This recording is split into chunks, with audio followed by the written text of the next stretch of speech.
Hello, thank you so much for joining us today. My name is Ali Raposo, and I am the coordinator for the Human Rights Committee of Council for the City of Winnipeg. I will be your co-MC with my colleague Bradley West. And hello to everybody watching online. I'm going to toss it over to you, Bradley. Thank you all for joining us, those who are able to make it virtually and those who are able to make it here in person. My name is Bradley West. I'm the manager for the Equity Office. My Jewish name is Ben Hakamin, which means the son of my people. And the name that was given to me by the ancestors in ceremony is Black Hawk Man, and I'm with the Thunderbird clan. I am honored to be a settler in these territories and humbled to be a part of such a powerful program.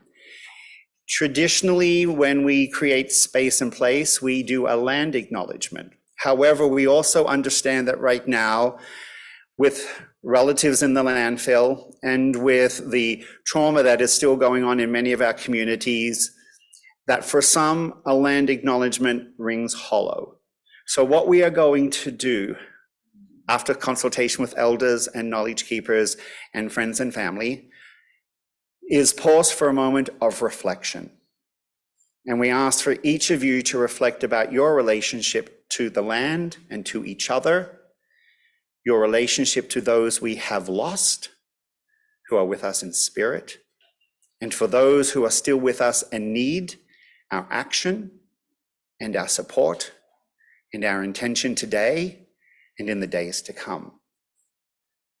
Let us reflect.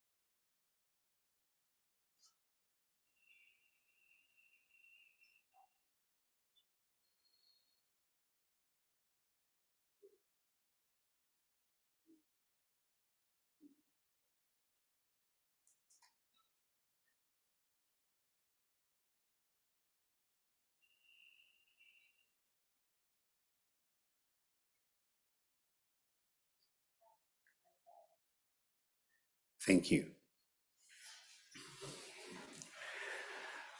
I'm going to invite my co-MC, Ali, to share a little bit with you about the Human Rights Committee of Council and the Action and Awareness Speaker Series and how it came to be, as this event is part of that process. So Ali, tell about the journey that got us here. Yes, I would be pleased to. So the Human Rights Committee of Council is in partnership with the Equity Office of the City of Winnipeg. And one of our initiatives that we do is this awareness series. So we are very honored to be able to support in, any capacity. These things are incredibly important. So the Human Rights Committee of Council acts as an advisory body to the mayor and city council, as well to the public on human rights practices. So one of the initiatives that we were taking was this awareness series, and last year we were able to host a very similar event, but this year we are really kicking it off in a really good way, so couldn't be more happy to be here with you all today. One of the amazing things about the speaker series is that it is accessible to anyone who has an internet access. And that is part of the mandate of the speaker series, is to present information on human rights issues from a variety of lenses that are intersectional for us to think about as residents of the city and throughout the province of Manitoba and across the country. We have a lot of people joining us virtually. Thank you very, very much for being here. Due to the nature of the topics today, the Planning Committee did want to make sure that we brought a trauma-informed lens to the planning of this event. So there is trauma-informed care available for those who are here virtually. There are details about how to access that room, where we have knowledge keepers and trauma-informed folks who are there to help you. And for those of you who are here physically, if you would like to visit the room, it's just outside the door here to left, the Book and Wall room. There is tea, some refreshments, and there are folks there as well who can help you if you need a moment, if you are feeling triggered. Whatever it is you need to do in order to care for yourself today, we invite you to do that. We are now going to begin the formal part of the process and the gathering by inviting the elders up. And we have with us Elder Demina Morisseau, and I have to open up my phone to make sure that I get the correct pronunciation of Elder Stan's last name correctly. Lapierre? Yes? Okay. I'm sorry if my accent, if I don't do that justice. They are going to come forward and start us off in a good way. So thank you.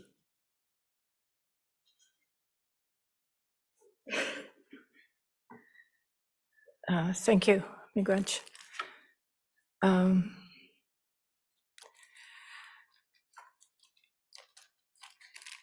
So my name is Thelma, but I'm transitioning to Denema. That is actually Thelma in Ojibwe.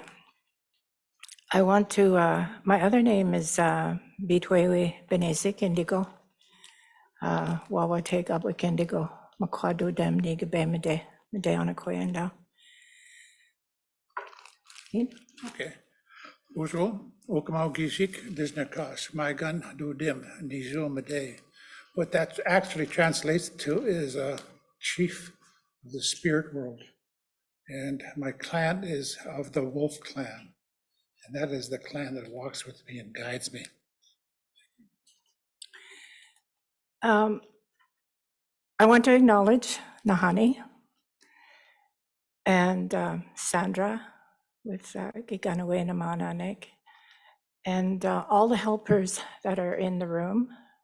I say Kachimi Gach for this Sema, to Jessica for remembering. Thank you for giving us the opportunity to be here today. It's a little different than what we're accustomed to. But I want to say, when I come into these circles and I look around the room, I think about the creation story. And I think about the creation story because it's a creation story that is talked about among Anishinaabe people. And in that teaching, it talks about that each race, each humankind was given a way in which to walk on the earth when they were placed here. Each and every one was given a beautiful, special way. And each and every one, each race was given a beautiful bundle in which to walk in creation. So the bundle that we carry is the bundle that was given to Anishinaabe people. And Anishinaabe just simply means human, First People. And so I am grateful to be here. This is a really, I think it's a tough area to look at. I don't think we need to say anything else in that. It's hard because of what is happening, not only right here at home, but right across Turtle Island and across the world when you look at what's happening. And so our thoughts today is to also say there is but one creator. However we pray, it doesn't matter, that the Spirit hears us and listens to us. And at this time, I think about our ancestors who walked maybe 7 generations ago. All of those old ones, the wise one who walked and set their footprints here for us. I think about them and I ask them in a humble and good way that they might be here today with us, that they might come and give us a little bit of wisdom. They might give us the strength that we need today, that there would be kindness and respect and strength and wisdom and love. All of those things we don't think about, but is really important in everyday life. And we ask in a good way that the Creator bless each and every one that are here, your families, your community, wherever it is that you go, that you call home.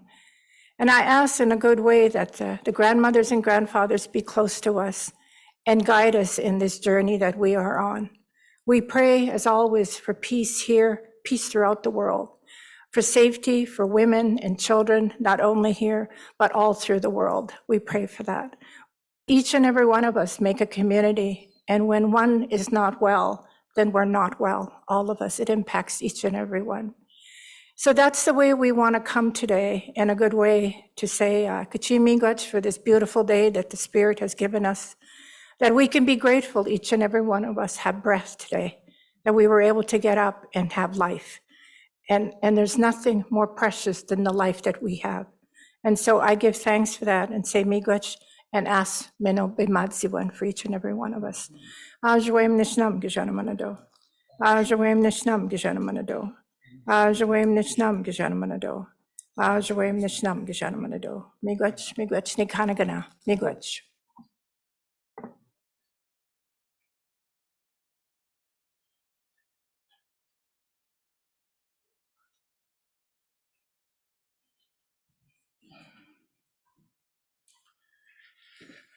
Thank you for those powerful reflections.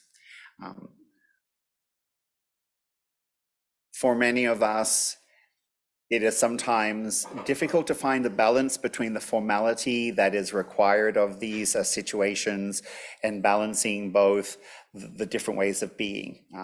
I have a friend and mentor of mine, Rebecca Chartrand, Indigenous educator, who talks about two-eyed seeing, bringing in both the Indigenous perspective and the Western perspective as part of reconciliation. And so we do our best to honor those. And we have with us some special guests who are going to bring some opening remarks, and we are very humbled and excited and blessed that they were able to say yes to being here today. The first is the Honorable Nahanni Fontaine, who, as many of you will know here presently, is one of the two first Indigenous women in this country to be given a ministerial title. And although that is representative of a colonial structure, it is so powerful to have people of lived experience at those tables. And we're incredibly honored and proud that this happened here in Manitoba, which is the heartbeat of Canada. So the Honorable Nahanni Fontaine is the Minister for Families, is the Minister responsible for accessibility and for women and gender equity Manitoba. Minister Fontaine.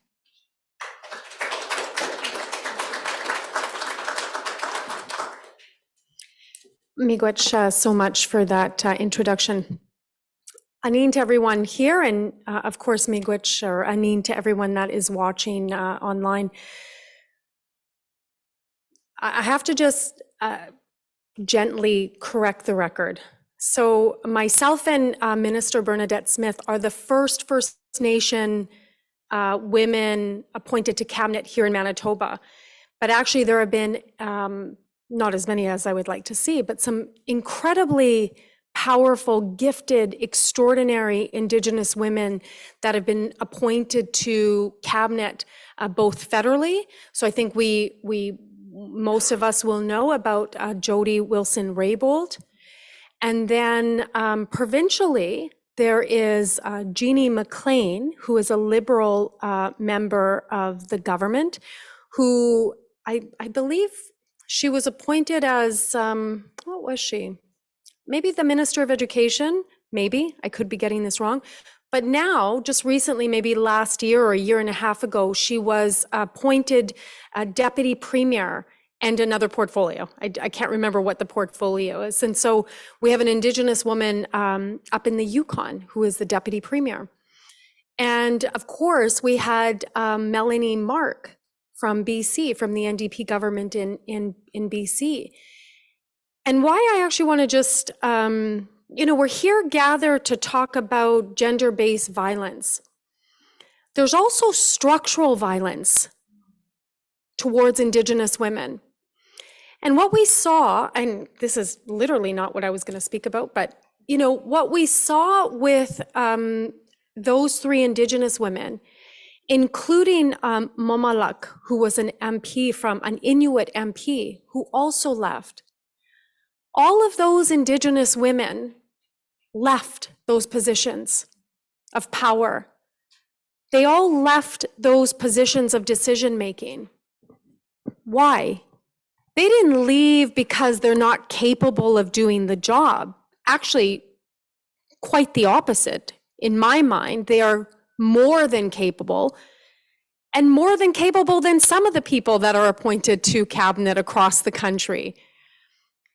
they left those positions, and actually I would even shift my language. They were pushed out of those positions because of structural racism, misogyny, and gender-based violence towards women in politics, but more specifically to women and gender diverse folks who are Indigenous, Black, or people of color.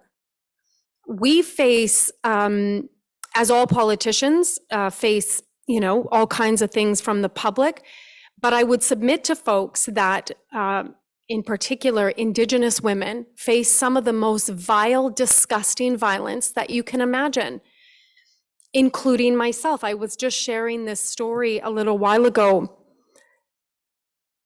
When we pursue this path as Indigenous women, we pursue this path because we want to affect transformative change. I would submit that there is not one single Indigenous woman that runs for politics that wants to kind of just maintain the status quo. That's not why we got involved in this. We want to make change. We want to make systemic change. We want to make transformative change. And I remember when I was running, my first time, I wasn't even elected. I remember we had an all candidates forum. And I was running against somebody, I'm not going to say parties, but whatever, who you would construct as being part of that far alt-right movement.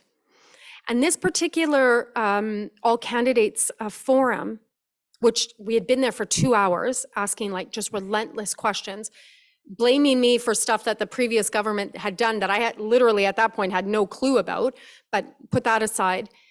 This individual, I think he was like 6'7", almost 300 pounds, non-Indigenous man, was standing outside the only doors that I could leave through and was screaming, just effing wait until April. She's gonna effing get it. She's gonna effing get it.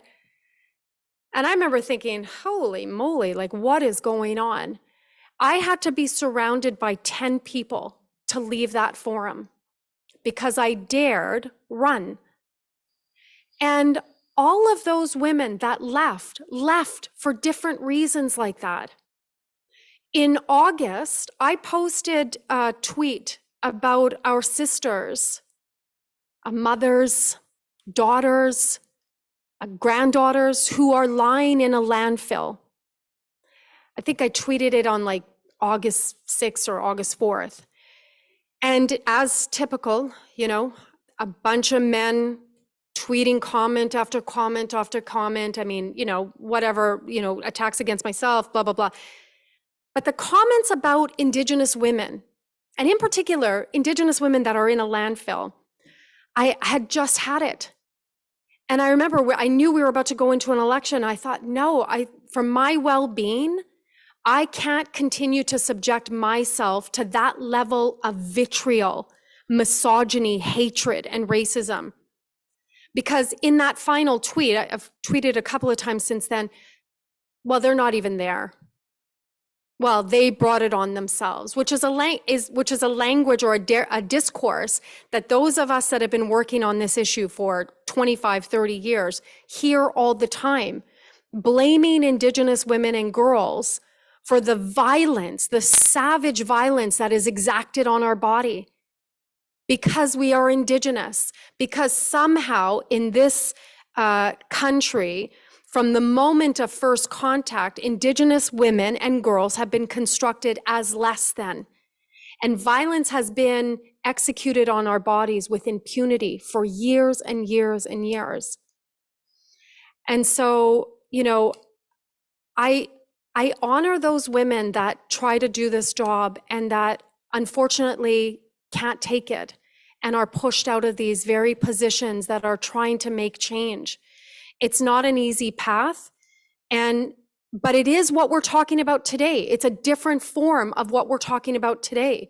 That even Indigenous women who seemingly have like a lot of privilege, and we do, absolutely, hands down, we absolutely do. But even in those spaces, the level of violence that's directed towards us is inequitable. And in some cases, for some of us, unsustainable and unbearable.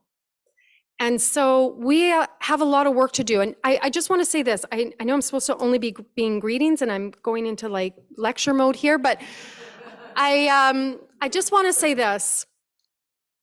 You know, we just got out of a provincial election, and we got out of an election where the governing party at the time chose as its strategy, right, to appeal to Manitobans, right, vote for us again. Vote us in again. They strategically and methodically chose as their strategy to use the murders of Indigenous women, again, and the murders of Indigenous women by our second known serial killer. And I say that very specifically because those of folks that work on MMIWG2S know that Manitoba actually has some of the highest levels of unsolved MMIWG2S. And so what I always say is that, okay, yes, we've got 2 right now, which one is bad in and of itself. Winnipeg has 2, that's grotesque, but we also have numerous files that have never been, nobody's been charged, bodies haven't been found, nobody's gone to court, nobody's sitting in jail. So either we have maybe some other serial killers out there, or, which is just equally as bad, a bunch of killers out there. And we had a government that thought, you know, I think what's a really good strategy for Manitobans to give us their vote is let's use those women in a landfill as political props. That is grotesque. It is one of the most vile forms of violence against Indigenous women that somebody thought was a good thing to try and get the rest of Manitoba to buy into.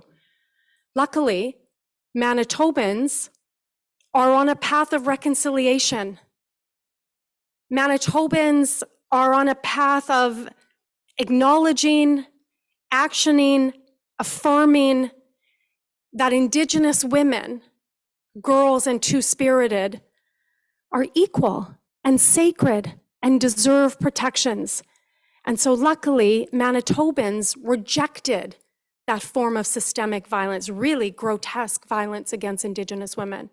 And so while there is still lots of work to be done, for me personally, I saw that moment as a beautiful moment in our collective history, that we rejected that hate, that we rejected that misogyny, and that actually we lifted up Indigenous women, girls, and two-spirited. So I say miigwech to our beautiful elders, miigwech to Sandra Delaron, who I didn't know she was going to be here, and I was thinking about her as I was driving here, and how Sandra Delaron, you know, a mother to a daughter, a grandmother to a granddaughter now, and I saw her the other night at our event, and she came in with her granddaughter, and I thought, oh,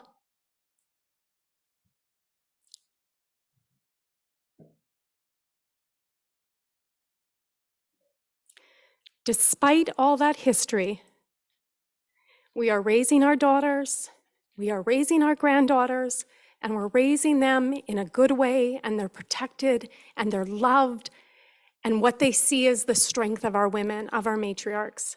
And so I lift up everybody that's doing that good, important, sacred work. Miigwech.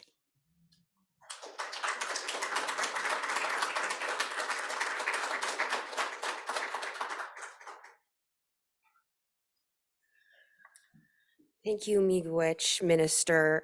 I am very pleased to also bring up our next important speaker for today, and that is Councillor Cindy Gilroy, who is also the co-chair of Winnipeg Safe City.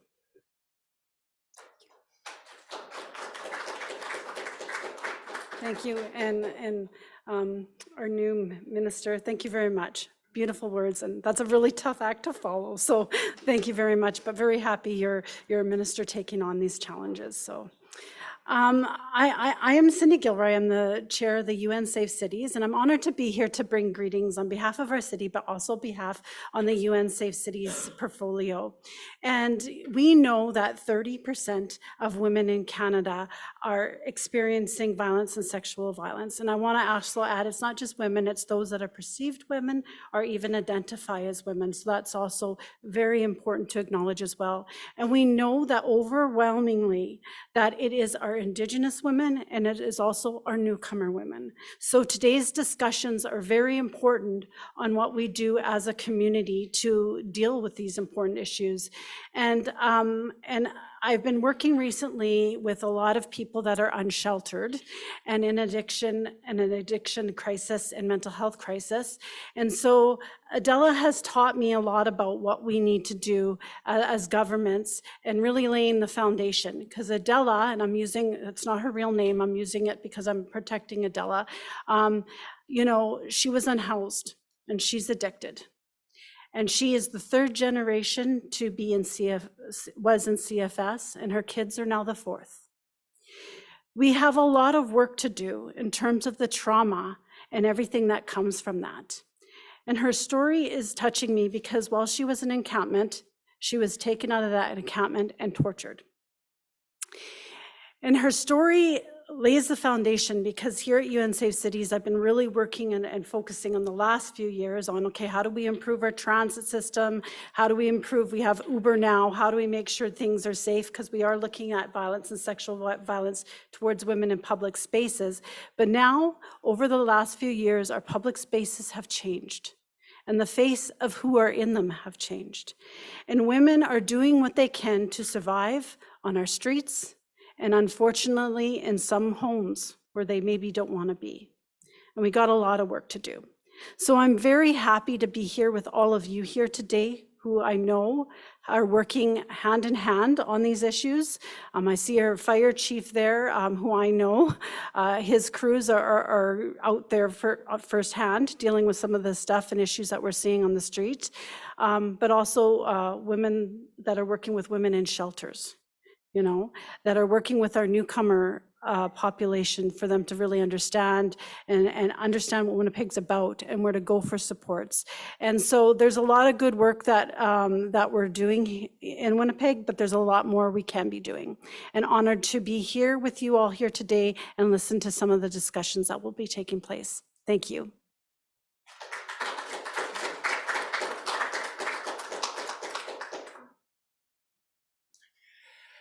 I think it's so important that each of us bring our gifts as we can to the table and work together. And I want to thank Minister Fontaine for that amazing speech and for the correction.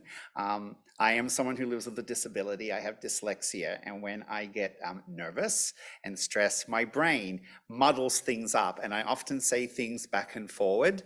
And I even had the incorrect spelling on the greeting this morning, despite this morning at 7 o'clock connecting with folks who this is their first language to make sure I had it correctly. So I thank everyone for their patience. But we also want to model that behavior and to normalize people sharing vulnerabilities that have been structurally used against us in the past. I am the youngest of 7, and I have 2 brothers who also have dyslexia. And they were treated very, very badly in the education system because of that. And this was an education system that my parents were paying a lot of money for them to go through as well. And they were still stigmatized and blamed for those things. And so this is a safe space. And I want to thank again everyone who's been here, who's reminded us of that, and be gentle with each other in this space. And be gentle with each other as we move out of this space, because that's what carries the action into activity and community in a really good way.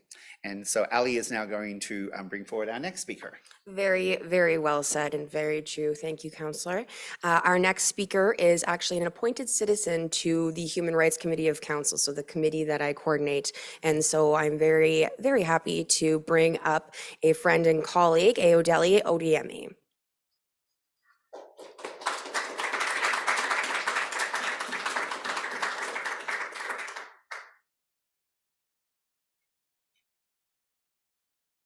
Well, thank you for that introduction. And okay, I need my glasses. The speech that we've been hearing, starting with the minister, made me want to sit down there and just keep listening to everyone. Thank you for those remarks. I've been a follower of your work and what you do. I believe in God. God will just bless you and bless everyone else. Thank you so much also, Councillor. This is a great opportunity. I would like to thank you for allowing me to share a few words today on the topic that is very difficult but very important in today's culture.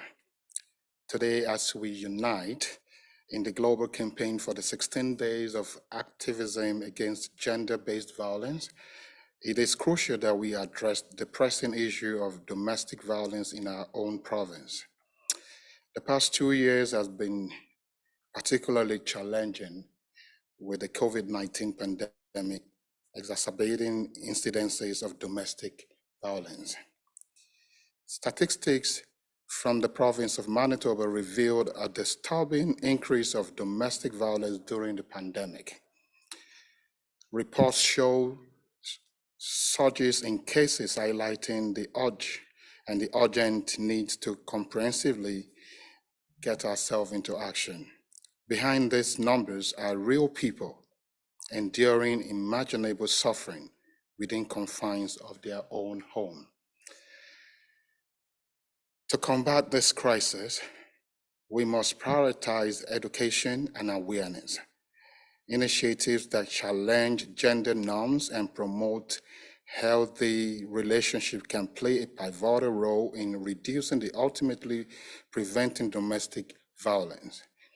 Our schools, communities, centers, our workplaces should actively engage in fostering a culture of respect, empathy, and equity, and equality as well. Furthermore, we must enhance support systems for survivors, strengthening our crisis helplines, shelters, and counseling services is very paramount. It is essential that we break the silence around domestic violence, encouraging survivors to speak out without fear of judgment or retribution. Financial institutions must also be transformed to ensure that a woman and her family have access to financial resources to become independent of the intimate partner. Now, when we say that, we're talking sometimes a gender like mine and others. Empowering men and boys to actively combat gender violence is an essential step. It is very essential towards creating a society free from such atrocities. By fostering awareness and understanding, we can dismantle harmful stereotypes and challenge ingrained behaviors that contribute to our culture of violence. Educating and education programs tailored for men and boys should emphasize the importance of consent, respect, and equality in relationships.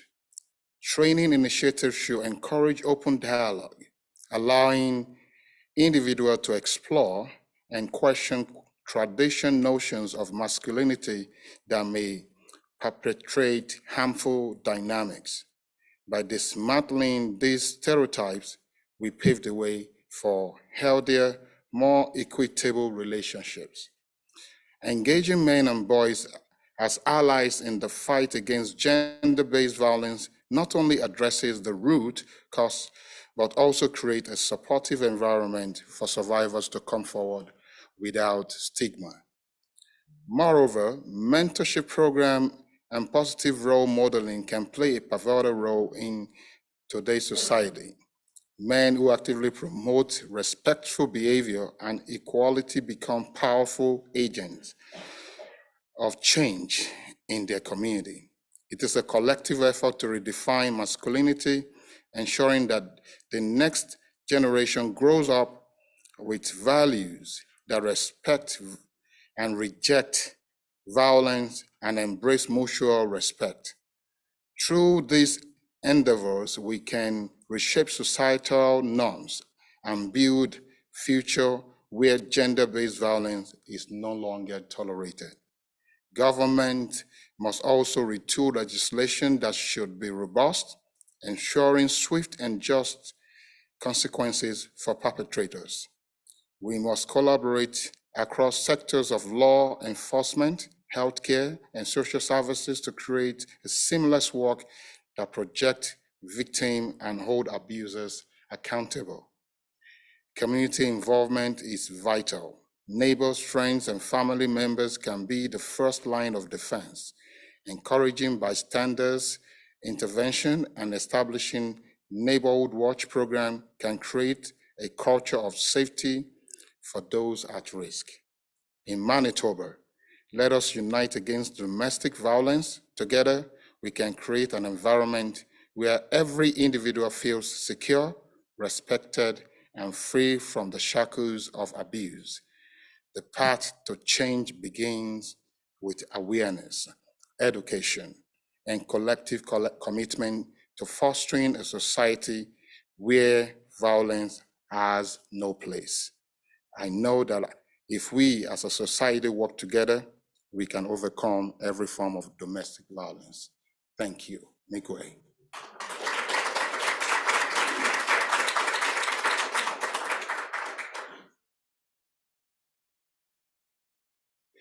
Thank you so much. At this point, we're going to invite our panelists to come up and take a seat at the front here, and also we will introduce our moderator extraordinaire. We are very glad to have with us a well-known advocate, activist, educator, rabble-rouser, and conspirator in the Winnipeg and Manitoba community, Levi Foy.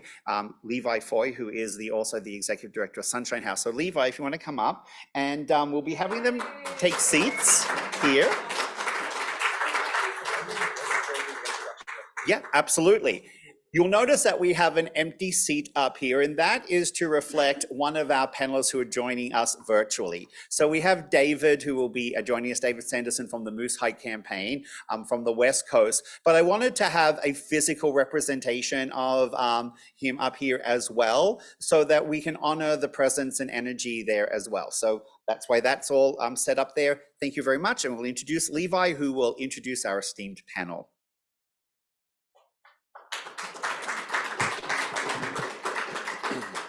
Thank you so much. So I guess I'll just introduce them as I have the papers here. I'm Levi. I believe we have about 50 minutes for this panel. So panelists, Sandra and I had a brainstorming session right before we started. So I'm going to be asking you question 1 as part of your own introduction, 2, 5, and 6. So you can revisit those questions so you know. As Bradley said, I'm Levi. I'm the executive director. I don't have a lot of experience actually moderating conversations. I do have a lot of experience yelling at people. So maybe those are mutually exclusive, or I don't know. But what I will do is I will introduce David, who is online with us first, and then I'll introduce Shayna and Sandra as well. So David is CEO of the Moosehide campaign. David has worked for social justice and social wellness for Indigenous peoples for over 25 years. From working with street-entrenched Indigenous youth in Vancouver's downtown East End with the Urban Native Youth Association to CEO of an Indigenous provincial crown corporation leading the development of a culturally based child and family service system for Vancouver Island in BC. David has a passion for supporting community-led and culturally based innovations focused on complex social challenges. David has held several executive positions in government leading reconciliation initiatives and is chair of the Royal Roads University School of Leadership Studies Advisory Committee. He has facilitated leadership trainings across Turtle Island and internationally and is a lifelong learner of cultural teachings. He is of Irish, French, and Haudenosaunee ancestry and lives on the side of the Coles Mountain in the Lekwungen-speaking People's Territory. So that is David. Next, we have Dr. Shayna Plout, Director of Research and Exhibition Development at the Canadian Museum for Human Rights. She is interested in how people represent themselves in their own advocacy and media, with a particular interest in people who do not fit neatly within traditional notions of the nation state. As a Fulbright and Vanier scholar, she has lived and worked in Hungary and the Balkans. Shayna happily relocated to Winnipeg Treaty 1 in the summer of 2017, where she lives with her partner, 2 children, and 2 cats.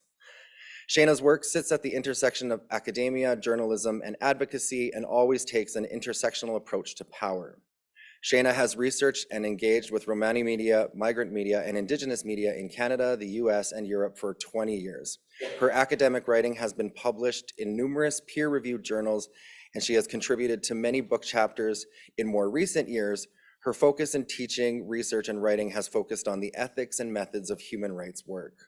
Her 2023 book, The Messy Ethics of Human Rights Work, published by UBC Press, is a collaborative effort with 4 editors and 13 contributors, providing an honest reflection on the uncertain and ever-present gray areas of engaging in human rights work. In addition to academic writing, research, and teaching, Shayna served as the human rights editor for Praxis Center, an online resource center for artists, academics, and activists, as well as people who identify as all 3. Where she wrote interviewed and solicited work that critically engage with the question of change can be. Since 2004, Shayna has developed and taught a large array of courses focused on the framing of social justice and human rights, including at Simon Fraser University, where she served as the Simons Research Fellow in International Law and Human Security from 2015 to 2016. Shayna developed the first human rights course at Columbia College, Chicago. No, as punishment for submitting this, we are going to hear every single word of it.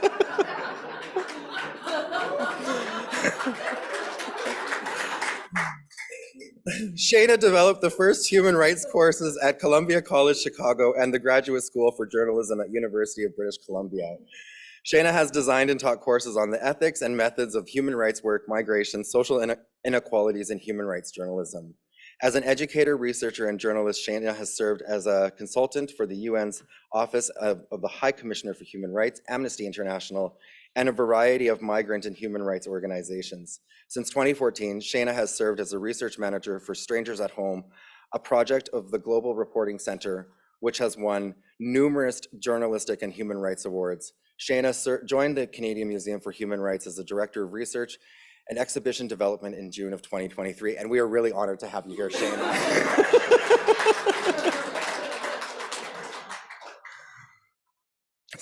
I'm sorry. So sometimes I always forget that I know people in other contexts, and then I'm like, oh shit, I'm in public now. I don't know if I'm supposed to be talking like this. Also joining this panel today, who has a smaller biography, but no less impressive.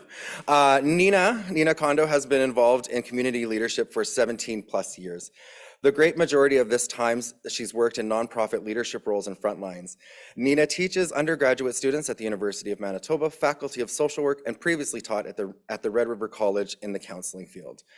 Her education background in mental health and social work enables her to apply gender equity lens as social change, cultural humility for social integration, and best practices in working with diverse populations that leads to transformational change.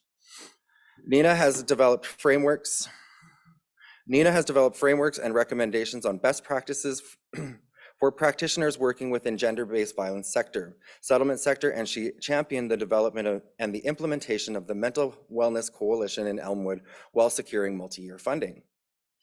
A feat that is very difficult, I imagine. So, she serves on various local boards, including St. Boniface Hospital Board, Winnipeg School Division Equity Advisory Committee, University of Manitoba Social Work Program and Course Development Committee, Manitoba Agencies of Newcomer Serving Organizations, as well as the Prairie representative at the National Gender-Based Violence Strategy Network. She has received several award nominations and most recently received the Queen Elizabeth II Platinum Jubilee Medal in Manitoba. So everyone welcome Nina to this panel.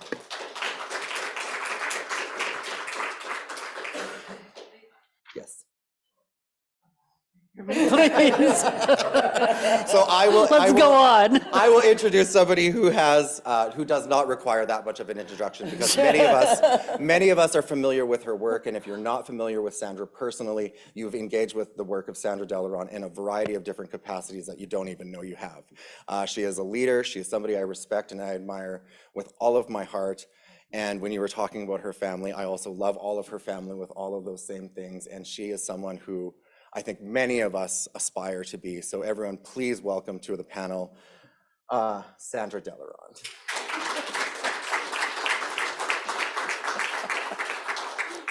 And with all of those introductions, I'm now going to allow them to introduce themselves. But what we're going to do is we're going to ask in their introductions, the primary question that we're going to be looking at is what brings you to this conversation today and what are you passionate about?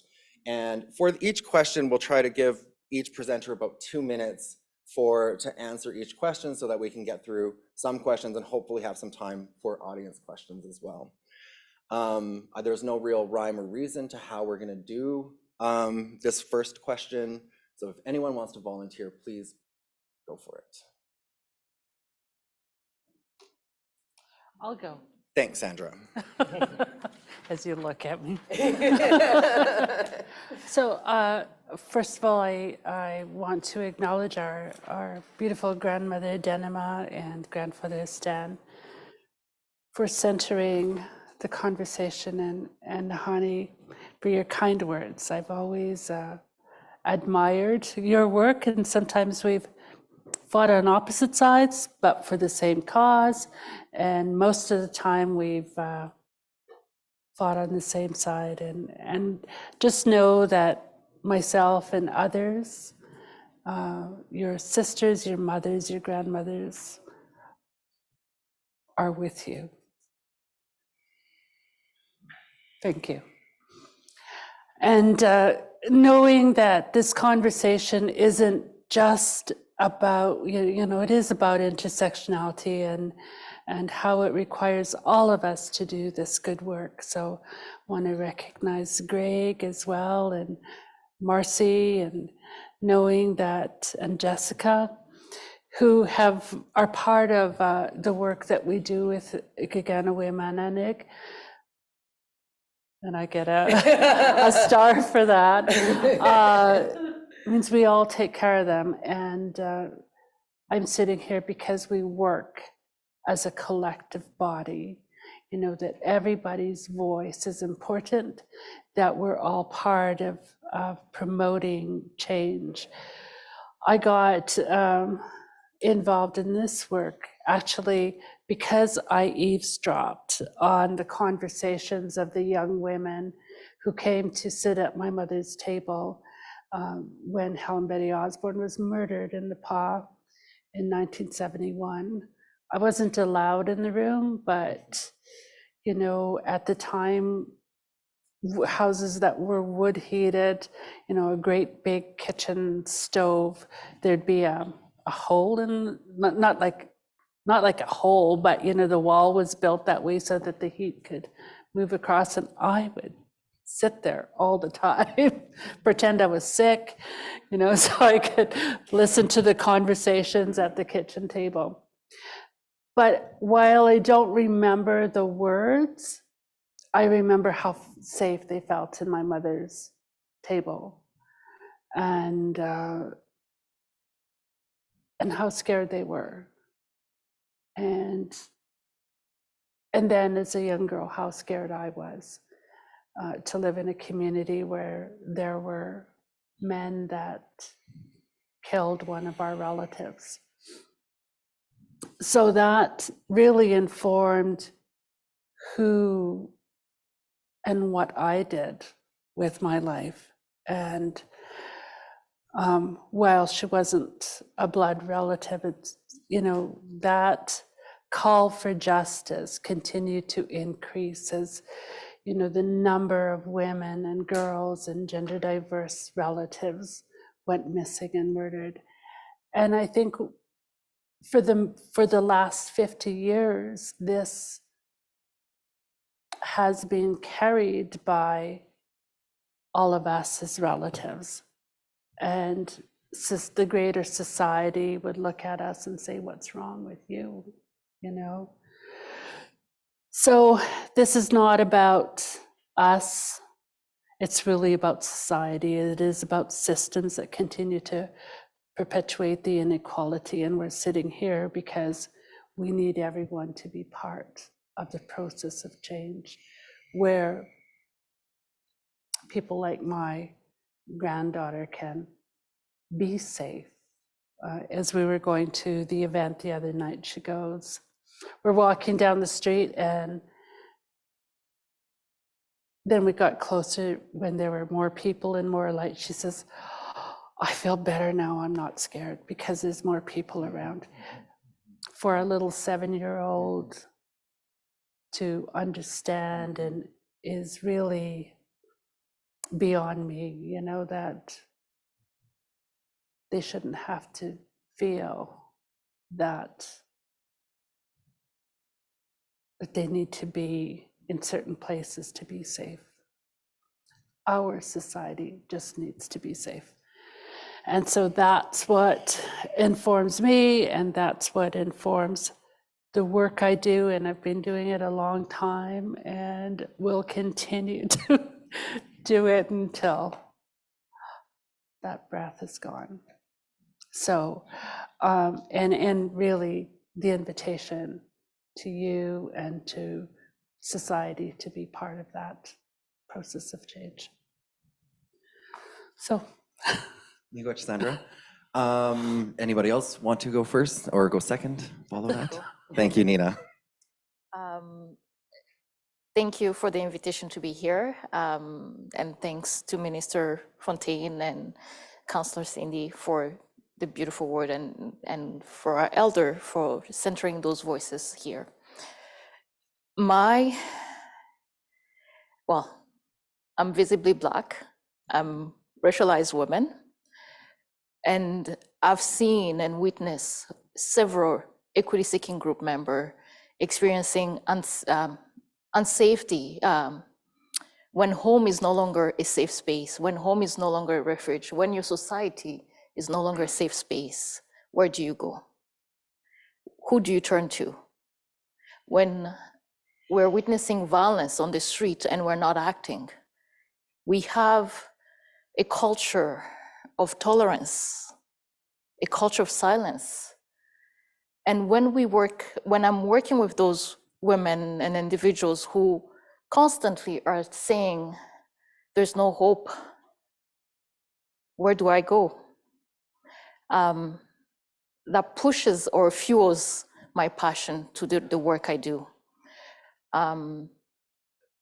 I carry several privileges, but I also know that in certain cases, I'm not safe either. In certain areas, I'm not safe either. But it is my duty as a racialized woman, a Black woman, or a leader in the community to stand up and stand up for the rights of others. Right to safety is ingrained in Canadian institutions, but yet family violence is one of the crimes that is less punished or bring justice to the survivors, to those who are experiencing gender-based violence. And my hope through conversation, through these difficult truths, at some point, there will be a shift, there will be a change, and that's why I'm here. Thank you. Thank you, Nina. Shayna or David, would you like to follow that? I don't know if we're looking at you, David, but backwards. But you want to go? I mean, obviously, everyone knows everything about me at this point. Unfortunately. All right. Okay. It's hard for me to read the cues because I can't. So I don't even know who's in the room really. But I'm grateful to be here, and thanks very much for inviting me to say a few words and just be part of this panel. And yeah, so just really grateful. I can't tell you how excited I am to even be there virtually in a province that has the first First Nations premier, I'm like, wow, I'm super excited about that still. It's something that puts a bit of a lift in my step just to hear that that's happening, where we're in my humble opinion, in a pretty crazy time in this world. And some pretty dark and heavy forces going on. So that's such a beautiful thing. I am super grateful to have heard the elders open up this morning. And people sharing their traditional names. That means a lot to me personally. I was in your territories, 25 years ago doing prayer dances for 4 years, and haven't been there much since then. So yeah, just really grateful. As said, my name is David Stevenson. I do have a name from that territory, Kakite Pinisu Aneno, which means Black Thunder Being Man. And I don't share that very often. I usually share it in a ceremonial space. The question about what my biggest concerns are and what I think are the biggest challenges. Boy, that's such a big question. I don't really even know how to respond to that. Sometimes I just feel this issue is so overwhelming, I don't even know where to begin. And sometimes I feel like it's an incredibly simple solution. And I'm certainly oversimplifying the complex issue in that space. And when I say it's a simple solution, I think of this somehow it's just us chickens. Like, we should be able to do something about this. And who we're trying to work with is people who I think are just unconscious. This isn't just a political issue and an economic issue. It's all those things for sure. And it's very much in my humble opinion, this is a spiritual issue. This is a issue where from our perspective, it's not a broad perspective, but it's a perspective where we feel that the campaign, Moosehead campaign, and sort of the way we see this is there's very clearly a lack of stewardship for young boys and men in this society. There's structurally challenging embedded processes that suggest men should be a certain way in their relationship to themselves and their relationship to Mother Earth and everything that is other than our small spheres of comfort and influence. And that's a problem. And the problem manifests itself across the board, from Mother Earth to intimate partner relationships. Those things are not two different things on a certain level. And so, my biggest concern is that we would let things slide, continue to slide, or we would just sort of like not really kind of care about intimate partner violence, but not really do much about it.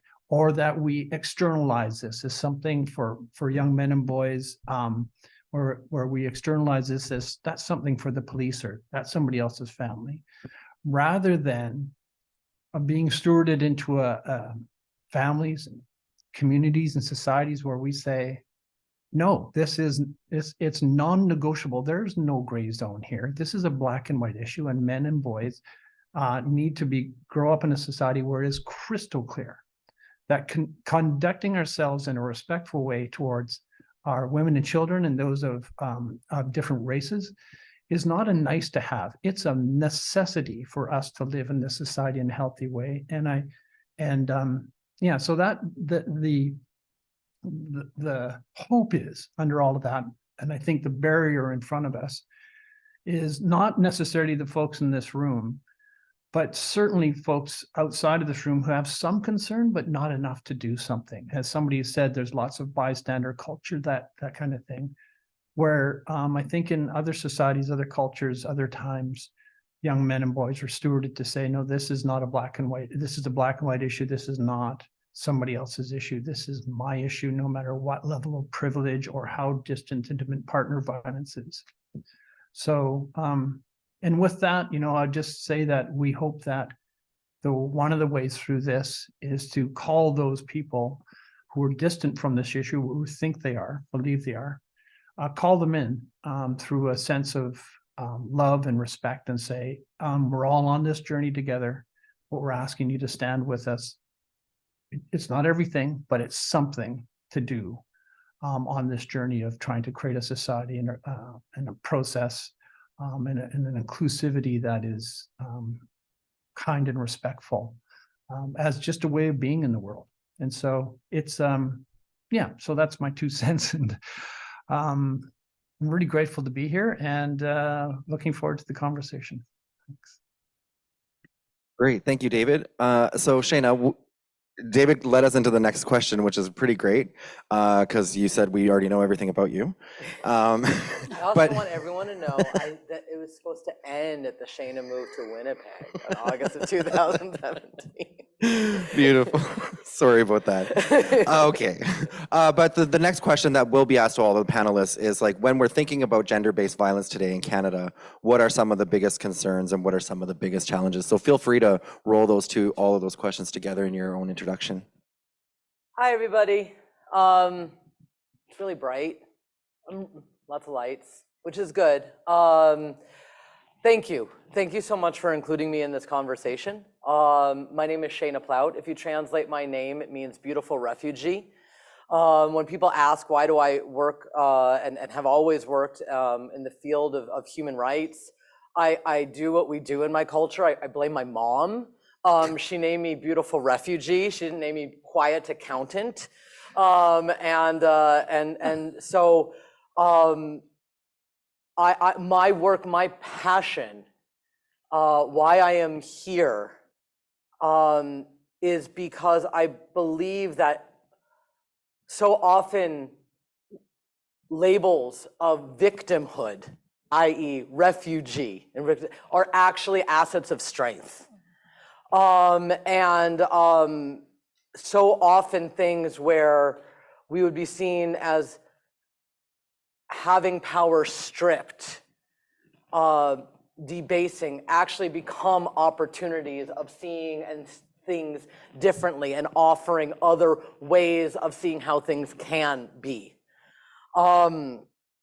I have a ridiculously long list of things that I quote unquote have done, but I think the number one responsibility that I have and why I'm here is because I'm a mom of a 2.5-year-old and a 4.5-year-old, one who has a penis and one who does not. And I have a responsibility of trying to work with their beings to be the best people that they can be. And what does that mean in terms of how they respect themselves, how they respect each other, how they respect the larger world and worlds around them, and what my responsibility is to learn from them, and what my responsibility is in order to try and make the world one in which they can be the best that they can be. I come from an international human rights lens, and I do, understanding that with rights, there are responsibilities. But I also come from a matrilinear culture that has a hell of a lot of patriarchy. I'm an immigrant, but because I'm white and I speak English as a first language, people will often assume I'm not. And that's why I always say it. I did not grow up here. I did not grow up in this country. I did not grow up in these traditional territories. I have had to learn what that means, and I've had to learn the responsibilities that I then have in that sense.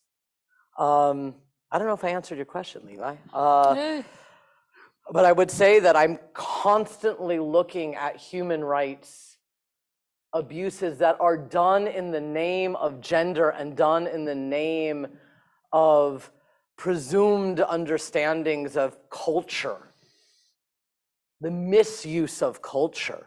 And I say, like, why is that way, and how can we make that different? It is not a fait accompli. It's not the way, just because it's the way it has been does not mean it's the way it has to be. And often we'll say that something is traditional or something is cultural, where really it is that of a misuse of culture in order to maintain power.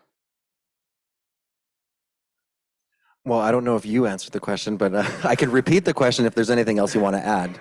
Because so what we're looking at right now is what is gender-based violence today in Canada, and what are some of the biggest concerns, which you've laid out pretty clearly, and then what are some of the biggest challenges as well. If you have anything else you want to add, we can move on to somebody else as I well. would just say the challenge is the assumption that this is the way it is.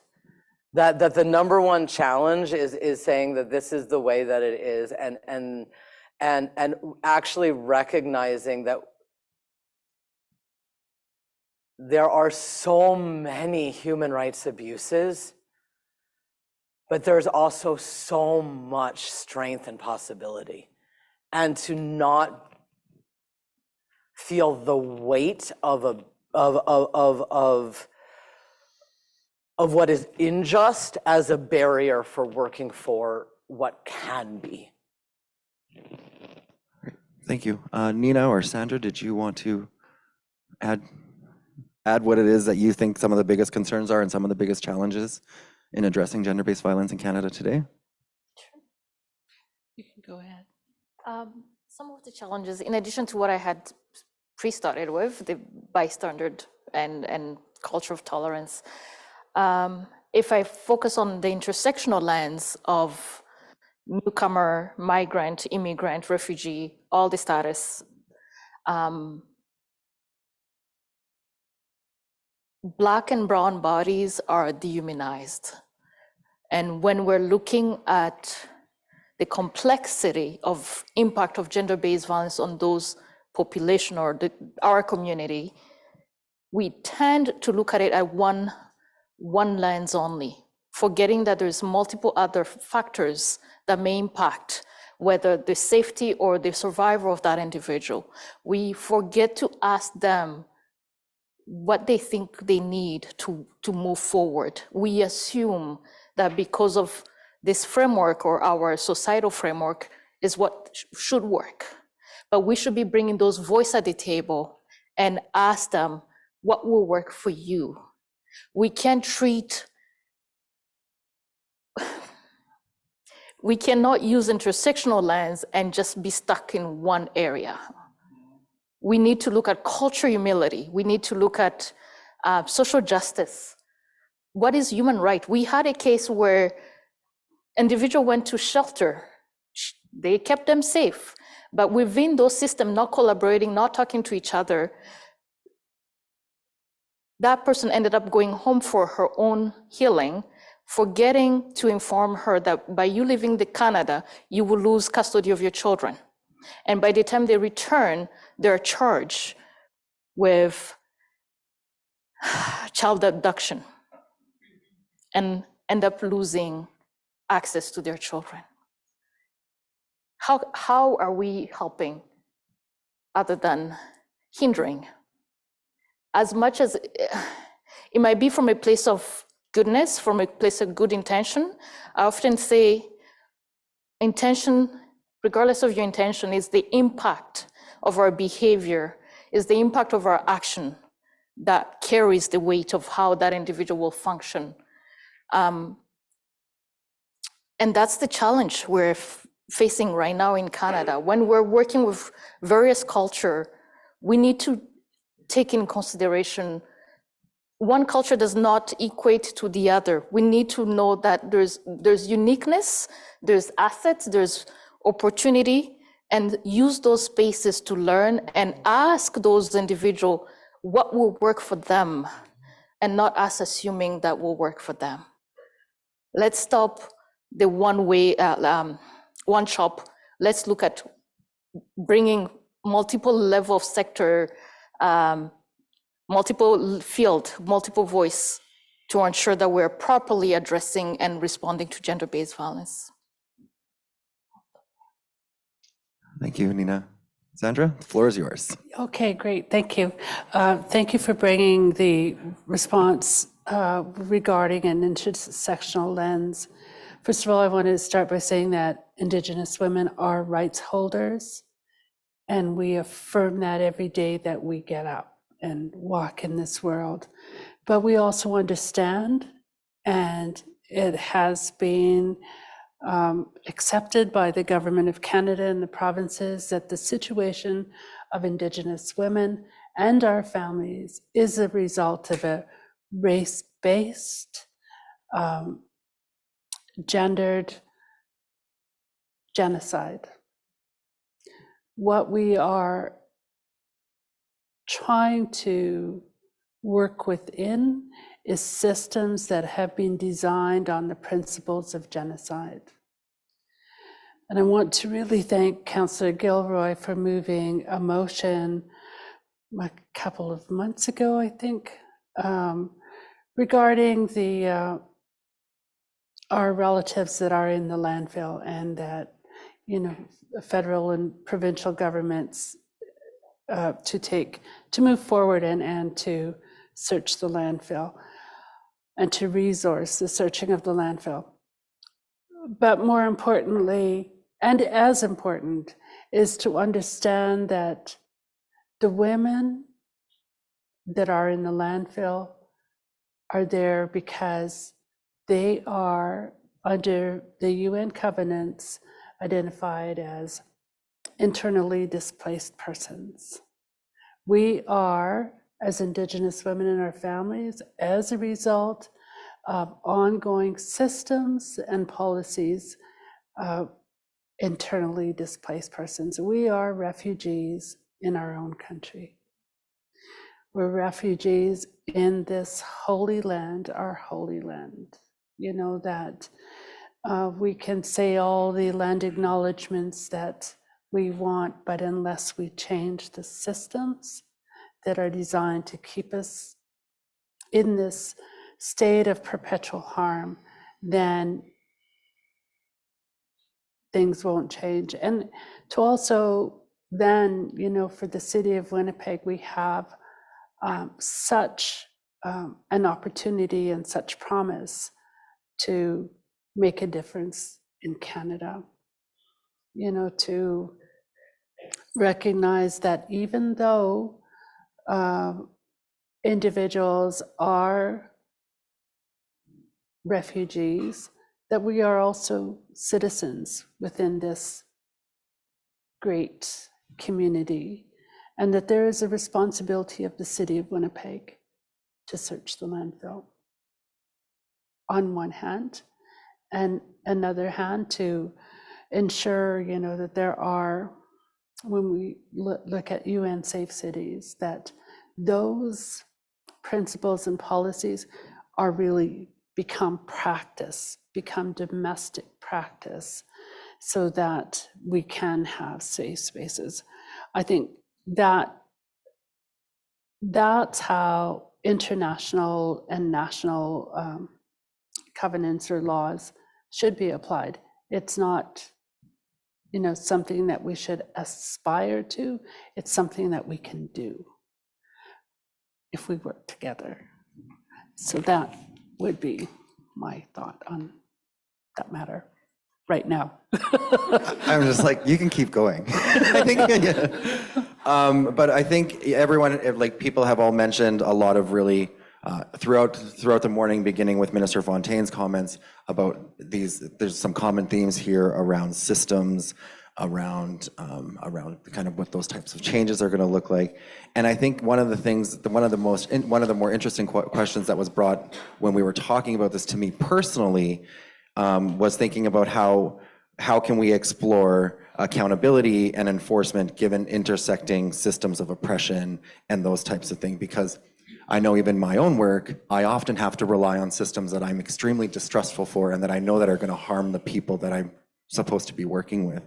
So there was a specific request that we lead with David on this question. So David, if you would like to think about, or if you could talk a bit about how we can explore accountability and enforcement given intersecting systems of oppression, and just thinking about different means of enforcement beyond traditional responses.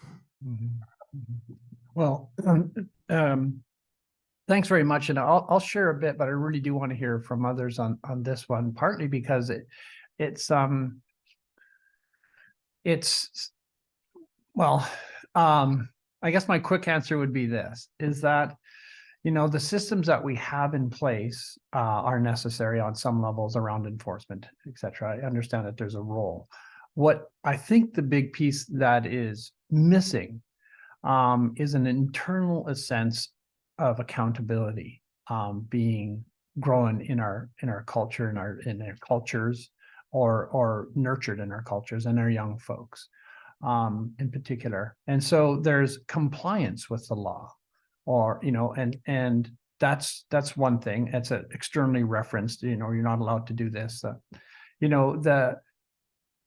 There's. I remember in the day when I was growing up on the prairies. I won't mention any names, but it was not uncommon for young men of my age group to go out and drink and drive. Drinking and driving was sort of like just something that happened. And yeah, there was a little bit of an issue with it from time to time. And then there would be big issues with it, of course, and accidents and stuff like that. But there was no sense that, hey, this is really risky stuff. We were just told it was, but there was no sense of that. My kids, my daughter in particular, like has a really deep sense of like, this is something you don't do because it can kill people, kill yourself. So there was laws that came into place and said, look, drinking and driving is, I remember, I hope I'm not incriminating myself, so I'm going to plead the fifth on this if I can, but I got pulled over when I was a young man drinking and driving, and the police officer put his head in the window and said, have you boys been drinking? And me and my friend who were driving at the time, it's like 12 o'clock at night, went, yeah, actually we have. And the police officer looked at us really sternly and went, okay, you boys drive straight home then. No more partying for you tonight. That's just not happening anymore. So there was a law in place that sort of created that. But, there was no internal sense of, hey, this is not okay. And so I think, as much as there's systemic changes to come and all of that work that's happening on that level, I hope that we can also sort of turn our efforts and our focus on just stewarding young folks and ourselves. We all need this towards a real sense of, on this issue, the depth of how not okay this is. I know for most people in this room, it's kind of mind-boggling on some level that there's a question is whether you search the landfill. Like, to me, when there was the question is whether they're going to do that, oh, should or shouldn't we? It was like, why is that a question? Like, where are we at if that's even a question? And I know where we're at, but it's just every once in a while, there's just the light turns on again. Just go, oh yeah, we are dealing with a lot of dark forces. And so part of the work, I think, of this is just shining a light into this space and talking about it like we're doing here and calling these meetings and thinking about the systems and how they change so slowly. But they're just people, systems are just people. And so it's working at that personal level as much as we can. Yes, we need systems of compliance. Yes, we need systemic change. And there's that internal sense of like real accountability. The accountability I feel towards my loved ones, my relatives, that's the kind of accountability that I think will drive this kind of change, not an accountability to a good idea or compliance with the law. Those are important. And it's that internal sense of accountability that I think I'm really hopeful is something that is totally within our control, something we can nurture and grow. We don't have to look outside of ourselves to say, hey, where do we find that? We find it in ourselves, and we find it by turning to our leaders, like the ones on the panel, the others on the panel here, our elders, and say, we need guidance. That to me seems to be one of the pieces of this, would be that internal sense of accountability. Hope that's helpful. That's great. Thank you so much, David. Shana? Yeah, no, I really appreciate that, David. I know I remember when I first started teaching and I was teaching about human rights, and my students challenged me and they said, but this is what's legal and this is what's not legal. And I had to stop and be like, whoa, whoa, whoa, whoa, whoa. Just because it's legal doesn't mean it's right. And just because something's illegal doesn't mean it's wrong. And I realized how much I had to go back and go back with them. Like go back with, I don't mean it in a pejorative sense, but go back with him. And I was like, no. Like The law was created by people and systems who want power. And they will do anything, and I'm sorry for those who are formally elected as politicians, I'm sorry. I don't mean it in an individual, but they will do anything in order to maintain a system that will keep that power because it's working in some ways for those who are in power. So, and that's kind of what I was saying even in the beginning about it's not a fait accompli. It's not just the way it is. It's like, no, but wait a minute. Those systems are created by people, and those systems can change because people inherently do change. And just because it's legal doesn't mean it's right, and just because it's illegal doesn't mean it's wrong. And what actually needs to happen in so many ways, and I don't know where you went, David, come. Hi. But what happens in so many ways is this notion of accountability, not just in terms of individually knowing what's right and wrong, because sometimes I don't. I often screw up. But it's actually having other people, communities, people in my community, in an individualistic society, say, like, hold on, Shayna, that wasn't right. And not in a way that I then become defensive, be like, okay, tell me why. Wait, hold on. Let me slow down. Wait a minute. Okay, you're right. Or I don't understand. I want to know more. And it's actually communal accountability. But that demands respect. And it demands seeing everybody as equally worthy.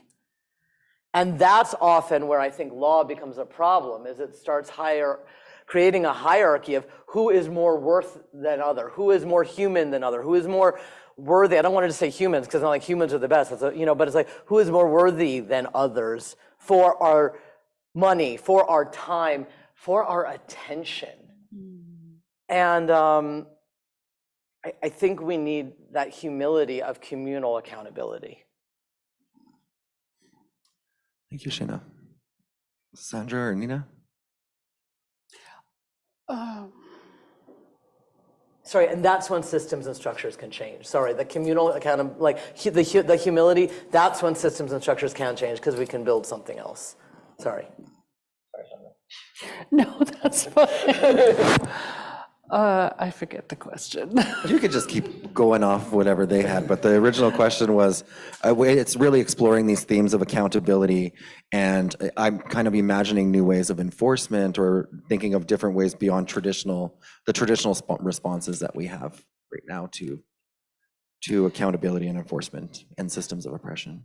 I just want to go back to something Nina had said earlier about the involvement of those voices that have been left out. And really that's critical to change because, if we're trying to build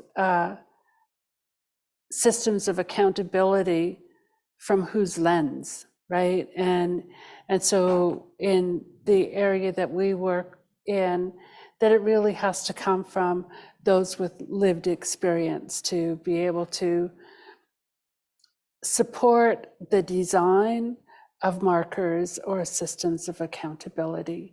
For example, I just want to go back to the City of Winnipeg and the Indigenous Accord, and that there's Cecil and Jessica that work with business and governments and organizations on those accountability pieces. And so they have the experience, the input of community in designing and developing systems. That will make a difference. Thank you. Nina? Absolutely. I want to echo my fellow panelists. I think accountability beyond the systems that we usually rely on starts with ourselves, starts individually, because gender-based violence doesn't affect just interpersonal, it affects the community, it affects the society. So internally, as an individual, we have to create those accountability. I have two boys who are a teenager, and they know that every behavior, every action they do has a consequences or has a benefit. So as long as you know what your action will result in, and you understand that you have to stand in or stand up or be called in or called out based on your behavior, then we're starting to move the needle a little bit. But also beyond that individual level, at a community level, we need to build that accountability. We can't just rely on systems, because systems are developed by people. They're developed by us. But if us, as an individual, we can't see that we're accountable, regardless of the privilege and power we may hold, we're still accountable to everyone, to the people we serve, or to the families that I work with.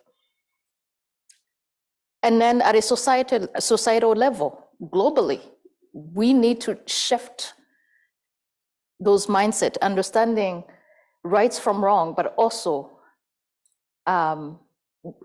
what's legal. I like how you said, what's legal, what's illegal, but it doesn't mean that it's right. It doesn't mean that it's wrong.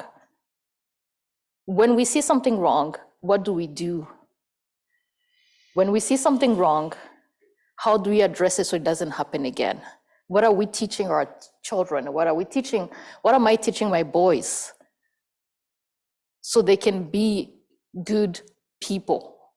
They can be a good neighbor. They can be a good friend. I remember when one of them were little, he came back and told me, well, my friend was crying during recess. I said, oh, what happened? He went on and told me the story. And I went back and said, so what did you do for your friend?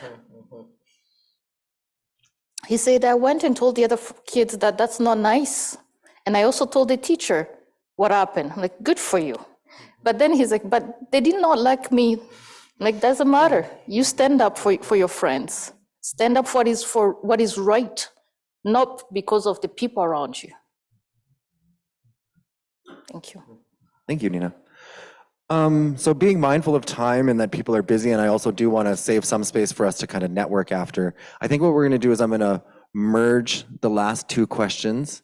So we're going to look at, because you do have a room full of people who can actually make some types of changes in systems. So one of the things I would like to do is I would like everyone to kind of talk about their needs in the work that you do to help build a society that is more aware of intolerance towards gender-based violence. I would also really like to stress the panelists in another conversation Sandra and I had earlier about kind of there's no real specific questions here about 2S LGBTQIA people and gender diverse folks in these questions. And I think it's really important that when we're thinking about gender-based violence, that our experiences are also part of the larger conversation, because we're often just a tack on, we're often just an add-on or a box. And then finally, what are some of the things that bring you hope? So those are the kind of last two questions, and hopefully we could get a question from the virtual audience, what I got, and then maybe one question here so that the audience can engage. So what are the things you need and what gives you hope?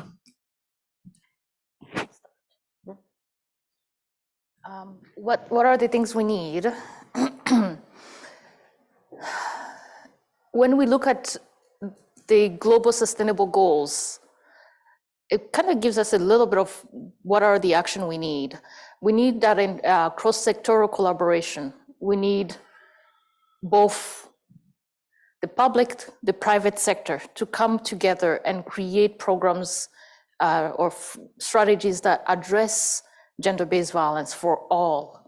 We need to create equitable opportunity and access to everyone, not just equality, but equity. We need to look at, especially funders, no offense, we need to look at bringing everyone together, not against each other. This approach of scarcity and needs to stop. And how can we collectively come together and address and create policy, create strategy, create program that address gender-based violence, and not against each other, but instead, how do we sit at a table and say, hey, you're more expert on this angle. Please bring that expertise. You're expert in newcomer, bring that expertise. We need to look at it from that collective lens, not individualistic lens. And we have to center social determinant of health in every conversation we're talking about, in every decision we're making. Because we won't be able to build education and employment if policy is not at a place where it's allowing that flexibility. I'll stop there. Otherwise, I'll keep going. Thank you, Nina. David, Shana, or Sandra? I'll go. Well, I think I have hope because we're having the conversation. The conversation is open. And as I said to Levi, we were talking earlier, we are missing our Two-Spirit transgender relatives in the room and as part of the conversation. And as we, as Indigenous women and girls, have rights, we also recognize that our gender diverse relatives have rights, and their voice and perspective needs to be at the table. So creating that space and openness, I think, is number one. Number two, we have been fighting genocide as women and girls, as gender diverse relatives, as volunteers for the last 50 plus years. And when there's a genocide anywhere else in the world, the whole capacity of the United Nations comes and supports that work. So I would say to Canada and to other governments, it's time to support the work of families and communities in ending this genocide on the ground, but also within your institutions and within your governments. Because we are not the problem. The problems is the systems that continue to exist and allow genocide to continue to be perpetrated. So invite, or not invite, but make space at the table for our voices, the voices of our gender diverse relatives that will support you and your institutions and governments in creating change and maintaining change and ensuring sustainability. That would be my hope. I think we've said it, we've put it on the table now, let's just do it. Yeah, no, I really want to echo something that from both of you has said. I used to talk about speaking truth to power. I don't say that anymore. It's not about speaking, it's actually about being heard, which often means other people like me have to shut up. But it's like really being heard. The power is in being heard in that way. And also the violence is often the silence or the not seeing. So I'm a queer woman, but I have a 2.5 and a 4.5-year-old and a male partner. So everyone just assumes that I'm straight. And sometimes I'm like, oh, okay, that's, it's easier. Sure, just like to get my groceries. Thank you very much. And then sometimes I'm like, hey, can you stop assuming who I am? Mm-hmm. And I think the part of it is the silence. Part of it is the assumption. And part of it is if we are in positions of power, and all of us are in some ways and marginalized in others, then to at times speak when we know we can be heard, and at times shut up when it's like other people need to be the ones to be, to be heard. And I think I think about something, and I've only been in the museum recently, but there was nothing at the Human Rights Museum regarding two-spirited people for so long. Mm-hmm. And that silence and that absence was so violent and so shameful. And finally in September,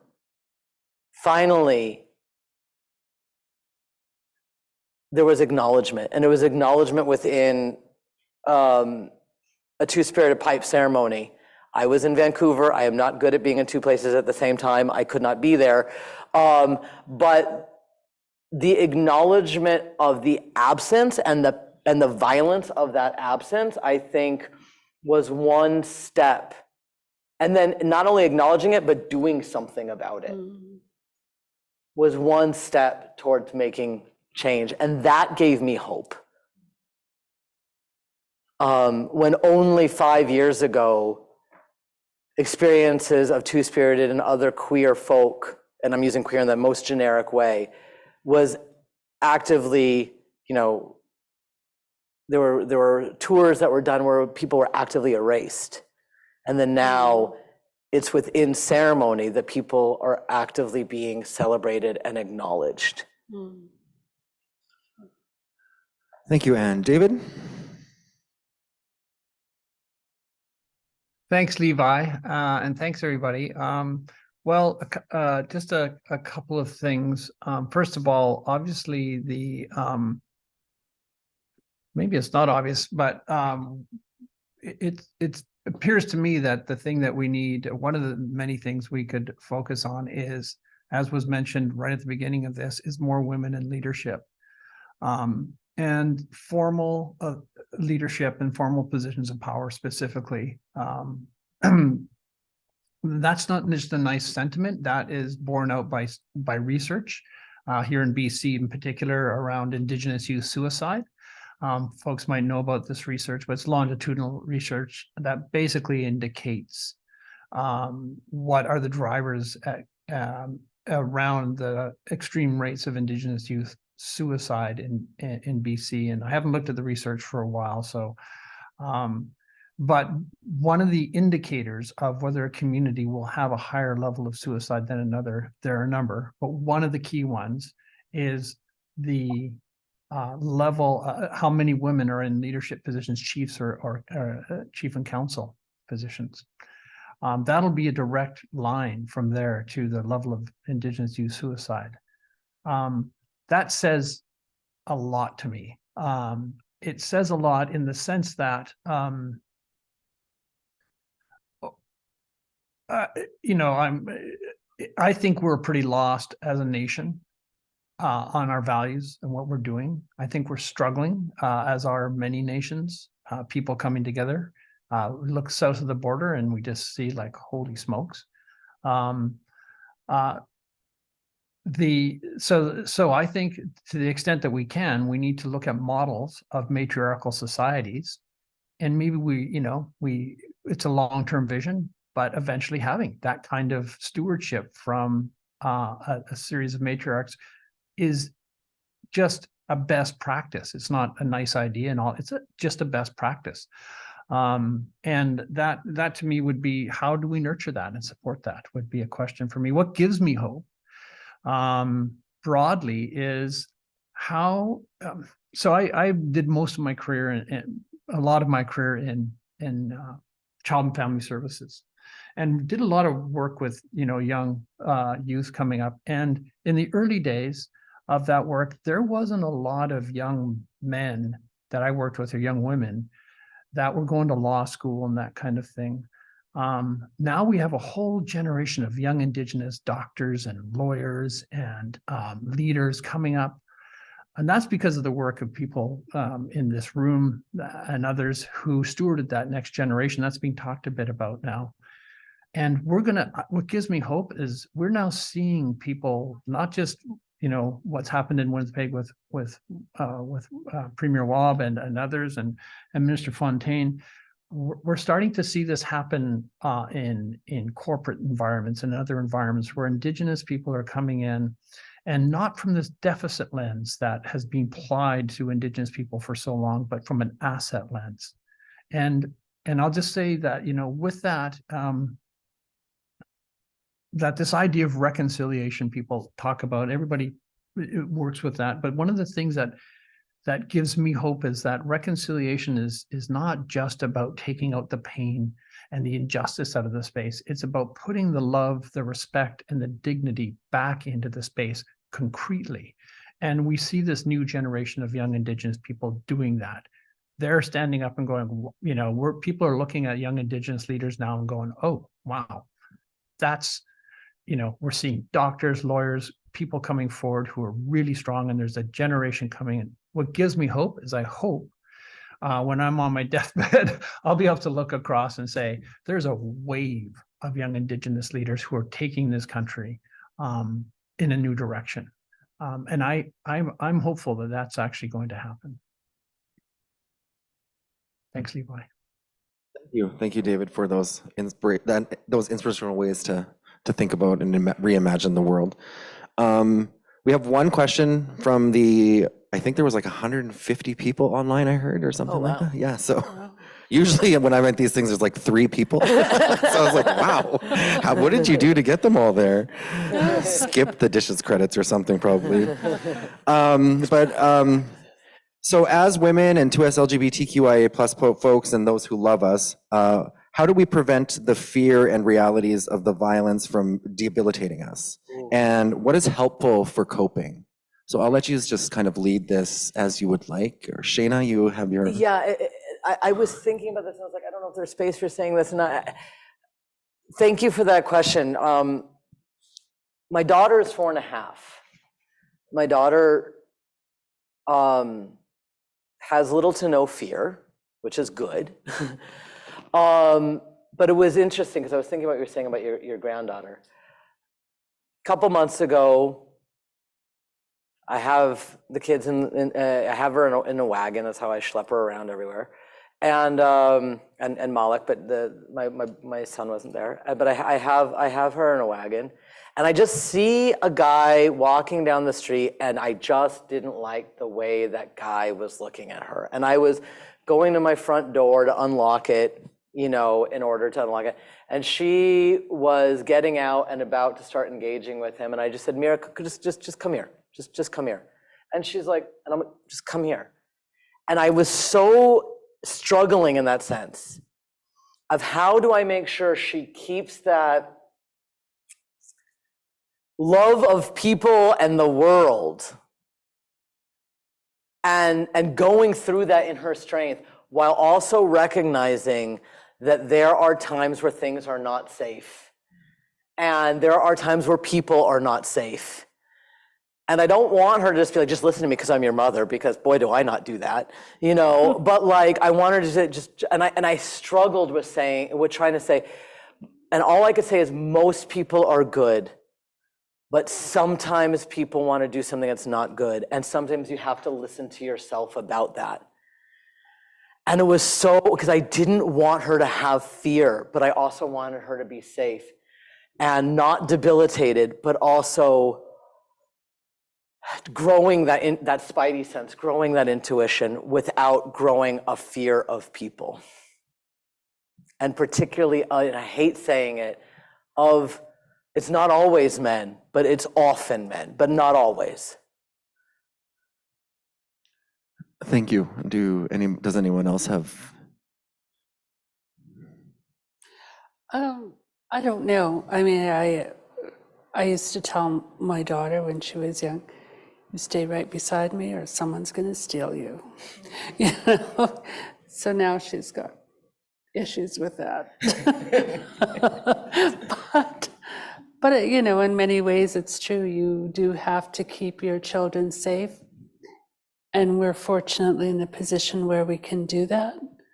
I'm more concerned about children that are involved in systems, in child welfare systems that are put into group homes or hotels that have no one around them of significance that can keep them safe. And I think we have to figure out how we can do that. I'm not sure of the answer right now, except, having significant people, and we have talked about this, and our grandmother Denema comes from a child welfare background where, having children in safe places with safe people is what makes a difference.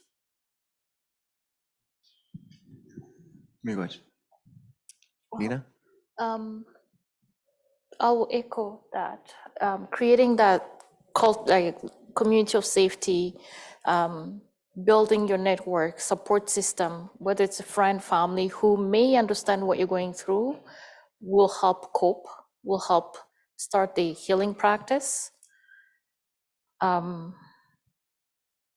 Beyond that is continuous education and calling in, calling out with love. Yeah. Thank you. Calling out with love. I like that. David, we'll finish with you. Well, thank you. Thanks. And everything that's been said is probably much more on point than anything I'll add, except for it just dawned on me that, I think we're at a place where having a tolerant society just isn't good enough. We have to have a loving society. And so it's not about tolerating people of different identities and genders. If something inside of me is stopping me from loving that person and respecting them and having regard, then that's an issue I have to work on, not something I have to change out there in the world, in other people. And so, again, it just seems to me, and this is just where I'm at in my journey right now, is 90% of this is just an inside job. It's just me working on myself and trying to create in my network and relationships the love and respect I want to sort of model. That seems to be what those who I've looked to have been able to do. And I hope to someday be able to, take that kind of journey myself where I can be that way with people, especially people that I'm probably being, nurtured into judging in a certain way when I was young or through media or whatever. Just being human with people. And so when you mentioned that about the LGBTQS and questioning and two-spirited communities, just like, boy, do I have work to do to be even more loving towards all of those people in my life. And yeah, so that's my 2 cents on that, but really grateful for an opportunity to share. Thank you so much. And for me, it's just been an honor and a pleasure to be able to sit here and listen to your kind words. And I think I'm going to end it here because I smoke cigarettes and I have to go to the washroom. So I think this is a good way to end it. And we'll invite our host back up here, and then hopefully we can all have some time to chat in person And be here real. and be real. Okay, thank you so much, everyone. Absolutely. So we invite our panelists to take a seat. David, you already have one, so it's all good. Thank you all. That was amazing. We're just going to have a couple of reflections, and then we'll invite our elders up to close us off in a good way.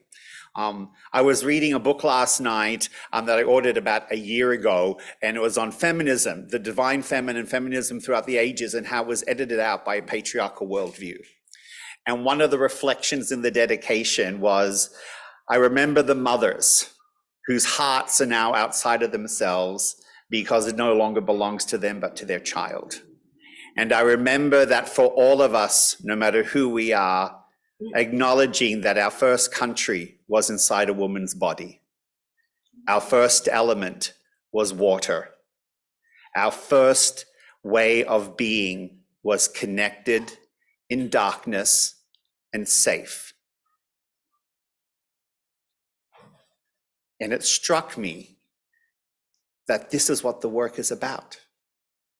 Remembering we are all intimately connected. There is no other, there is no alien, there is no person outside of ourselves. What happens to you happens to me. What happens to me happens to you. And we treat each other with that empathy and that dignity and that humanity and that respect. Thank you, Bradley. And so I mentioned earlier that I am the coordinator for the Human Rights Committee of Council, but on a human level and a person level, I'm also a survivor of gender-based violence. And so today was a very important event for me, both personally and professionally.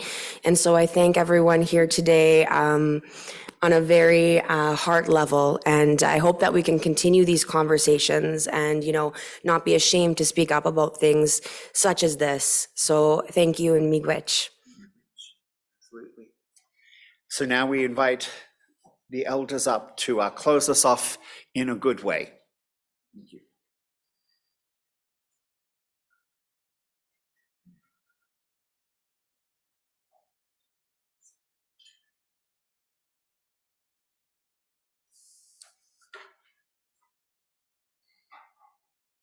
So I want to say kachimigoch to the panelists for the incredible words, your sacred words that you shared today. In particular, to honor the women in their words that they shared today. When I think about I just think about accountability and healing. I can only speak from the perspective as an Indigenous person, an Indigenous woman, who has been searching for myself for a very long time. And finding myself in the language of my people, in the culture of my people, in the songs and ceremonies of my people. That's where I found who I am. And in those sacred and beautiful ceremonies and teachings are ways in which accountability speaks really loud, and respect and honesty. And our people had all of that. And it was set aside for a very long time. And now there's so many, there's a teaching about the buffalo in the West that we know now stands on 4 legs. And what that tells us, because that buffalo in the West is the one that speaks about faith. And she is the one that will teach you that if you're wondering about who you are, just from a spiritual perspective, she is the one that will teach you that. And so we know that she is standing there, but before she got all her legs, she only stood on 1 leg. And she stood there, continued to stand, having faith and belief that one day the people of this land called Turtle Island would begin to turn around, look for their bundles, and slowly pick them up. And that is what we've been doing through our sun dances, our sweat lodges, our pipes, our coming out ceremonies for our young girls, our young boys. And even we talk about thinking about our relationship to female. Well, when you crawl into a sweat lodge, your first relationship is with that female you're sitting upon, our mother, because she was placed here before anything else. And so when we would do that, men learned how to, what their relationship should be with the female, their mother, their grandmother, their sister, their daughter. Men learn that and they walk that. So that is what we struggle to bring back into our communities for our young people to be able to, and that next generation to carry those teachings. But that is just from the perspective of our people. I can't speak for the other nations of people. They have to turn around, take a look at where is your bundle. It's there because the Creator gave each one a beautiful way in which to walk upon in creation. There was no difference in terms of how sacred and how beautiful your bundle is. It's all equally as important and beautiful. And so that's the way I think about what happened today. Just listening to all of you that shared today your wisdom, your sacred words. From my heart, I say, kachimigoch for that. And I have learned more. I take it into my heart and I will treasure that, what you've been able to share, being so strong. And we know our ancestors sat right beside you. We know that. That is our belief. When we call them to come and to be present, they do come. And so I say kachimigoch for that. for the fact that they could come and be present with us and help us through this journey. So that's the way I want to say that today. So, miigwech, I raise my hand to you. Bonjour. Nindikwe Manadatuk, Okamau Gishik, Disnakas, my gun, no Tim. It is really a heartfelt moment as a male sitting over there listening to the women. And I reflected on my life and how it is that I was brought up. I was brought up in a dysfunctional family, a domestic violent family. My dad was an alcoholic. I used to see how he would beat my mother many, many times. And when my dad left home, my mother, God bless her heart, I've been thinking a lot about her lately, she became the abuser. And I have 5 sisters. I'm the only boy, and I'm the second oldest. So when she was doing what it is that she thought was right at the time by disciplining us, it left scars within us. And I, as a young man growing up, had a lot of anger. I had a lot of issues, and I did not know how to deal with those issues I was bestowed on. I was just telling my colleagues back there, back in 1980, I was going through a reserve in the north here, number 6 highway, and we stopped there for the evening, and that was a Pentecostal reserve. I was drinking at the time, and there was a service going on in this house we were in, and I was sitting in the corner over there, and they called me over, and they said, "Would you like to stop something?" And I was kind of cocky back then, and I says, "I'd like to stop drinking, you know." So, okay, what, anything else? I'd like to stop smoking. I must have go all out, eh?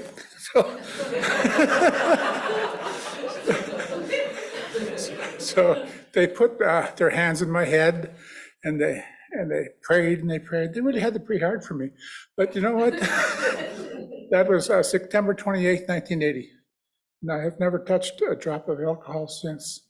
And I did Bible study. I read the Bible back and forth, left and right. And but there was still something missing in my life. There was something void in my life.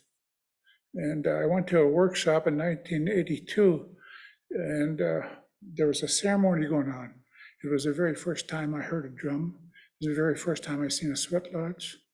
And I knew back then, this is what was missing. This was what missing. So when I got back to Winnipeg, I seeked out those things. And I found some elders I went to, and I worked really, really hard. One of the elders I went to is Mujo Kwe, my kokum. She eventually adopted me. And she worked me really, really hard around sweat lodges and teaching lodges and everything else. I wish I had more time. But you know what? Because of my upbringing, we grew up to be okay. I had to go fasting in the bush. I don't know if anybody knows this, but when you go fasting in the bush, you're there by yourself.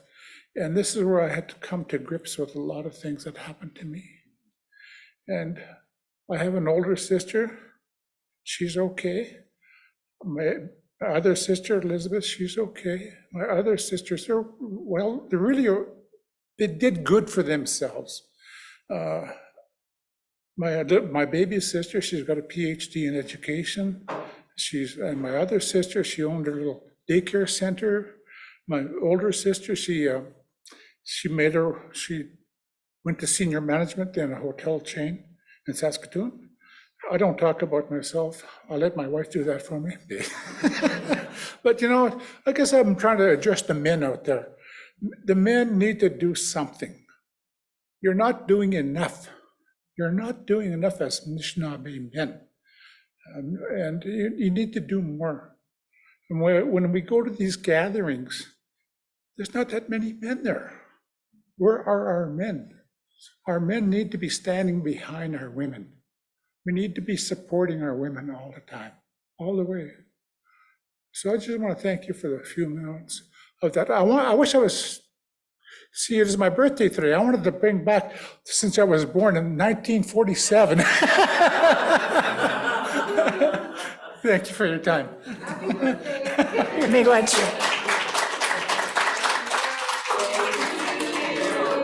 Happy birthday to you.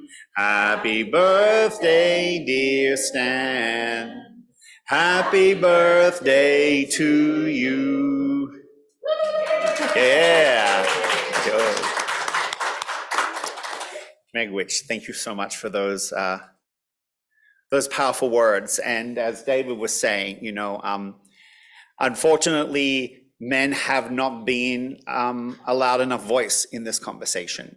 And it is a path that I am very conscious of walking as a man in leadership who is, you know, I am white, I'm also queer, I'm an immigrant. Like many people, I have intersectionalities that make me vulnerable, and I have privileges that buffer me. I'm a grandfather of a beautiful multiracial young child who knows how they will grow up and how they will identify what their skin tone will end up being, but they will have a journey where they will be told by some people that they are not enough. They will be told by some that they do not belong, that their voice is not worthy. And it is my job as their grandfather and as a father with my daughters to be able to ensure that they are spoken to as a survivor who has done the healing work. And so, you know, my call out is to the men who are watching, particularly the heterosexual men, because oftentimes when we do come to these spaces, the voices that do show up that are male are often in the 2S LGBT community, because we understand the language of sexism that is weaponized against us from a very young age. But we're seeing more and more men who are rising. So thank you all, every single one of you. This concludes our event. I want to thank every single person on the planning committee who has helped out. I won't list you by name, but you all know who you are, and we will be doing more events like this. And thank you all very, very much. For those of you who are here physically, we have food. We invite you to stay. We want to feed you. It's all good. For those of you who are here virtually, go off, eat, take care of yourself, and thank you very much.